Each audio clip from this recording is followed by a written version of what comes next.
আসসালামু আলাইকুম। আমার মুরগিকে পেঁপে পাতাটি আমি প্রচুর পরিমাণে খাইয়ে থাকি, কারণ দেখা গেছে পেঁপে পাতায় প্রচুর পরিমাণে ভিটামিন রয়েছে। আর এটি হজম করার শক্তিও বৃদ্ধি করে, কৃমিও দূর করে।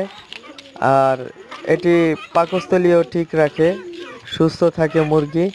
তো খাওয়ার রুচিও বৃদ্ধি হয় মুরগির, সেই কারণে আমি পেঁপে পাতাটি প্রচুর পরিমাণে খাওয়ানোর চেষ্টা করি। তো আমার ভিডিওটি ভালো লাগলে সাবস্ক্রাইব, শেয়ার, লাইক করে দেবেন ইনশাল্লাহ।